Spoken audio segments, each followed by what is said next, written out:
Welcome. If you're new here, welcome. And if you're returning, welcome back.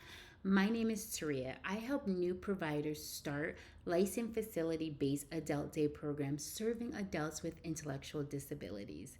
Today, I want to talk about your dream that you have of starting a facility based adult day program, but you have no clue about certain things of starting the program.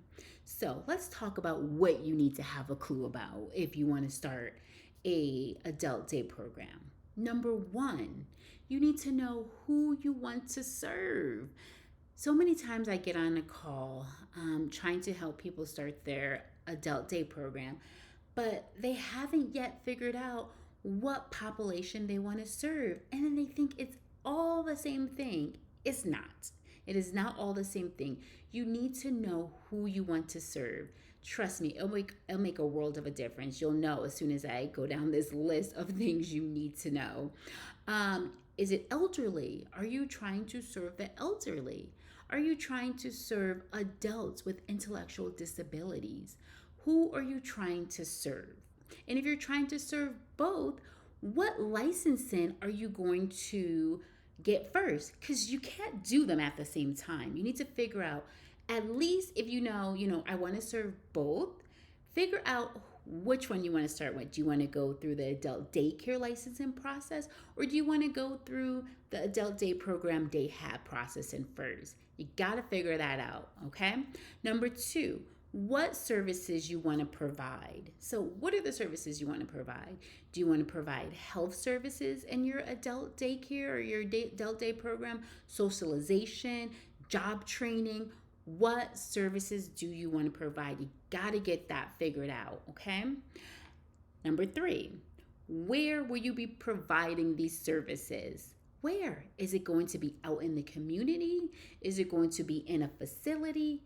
You got to figure out where these services are going to be provided, okay? Number four, how you're going to get paid. Are you planning on going the Medicaid route, or you plan on going the private pay route? Okay. If you're planning on going the Medicaid route, you got to go through licensing. Okay. So no matter where you're serving them, who you're servicing, what services you're providing, you got to figure out, who's going to be paying you, because if it's Medicaid, you got to get licensed no matter what. If it's private pay, okay, then you just go private pay. You don't have to go through the licensing process. Okay.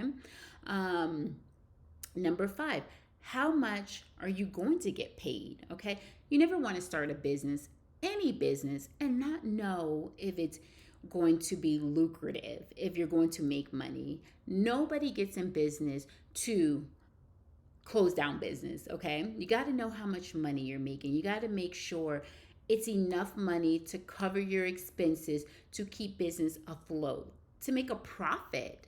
I know I get in business to make a profit, so you got to know how much you're going to be paid. Okay, those reimbursement rates. There we go. I always talk about those reimbursement rates. Know your reimbursement rates, and of course, you won't be able to even start figuring out your reimbursement rates if you don't know who you're serving, what service you're providing. So know your reimbursement rates, because a lot goes into play if you don't know these other things. Okay. Where are we at? So number six, how much money are you going to spend? So of course you got this money, you know your reimbursement rates, you know who you're providing the services for, what services you're providing, but you need to know your operating expenses. How much money is it going to cost to run this business? Like I said, you don't go into business to fail. You go into business to make a profit. You go into business to make money. Of course, we want to make a major impact in our community. We want to serve adults with intellectual disabilities or elderly, but we need to make sure that we can keep our business going, because we won't be able to provide any services to anyone or make an impact to anyone if we don't keep our business up and running. So we got to know those operating expenses, okay? Number seven, and lastly, how much money are you going to make for a profit? That's what everybody always wants to know. Is your business going to make money, or is your business going to take money? So you want your business to make money, not take money. Of course, it's going to take money to start a business, but you always want to get that money back, and you always want to keep on getting that money back and making more money and making more money and making more money. So you need to know what your profit is. Of course, doing your financial projections, which is so important, and working with somebody that can help you develop a financial projection that's realistic, that's going to meet state requirements, is also very important.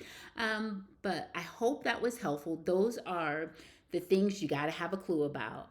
I don't want to get on any more calls with anybody and they don't have a clue about these basic things. Get these things figured out and find somebody that can help you.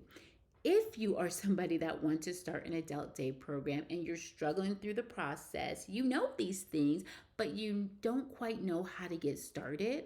You've been searching YouTube, you've been looking at Google, and it's not quite taking you or giving you the information where you need to be. I will attach a link below. Click that link. Let's chat. Let's see if you're a good fit for my program. My program is a step-by-step framework that will walk you through the application process and get that application submitted. Okay? See you guys next time. Bye.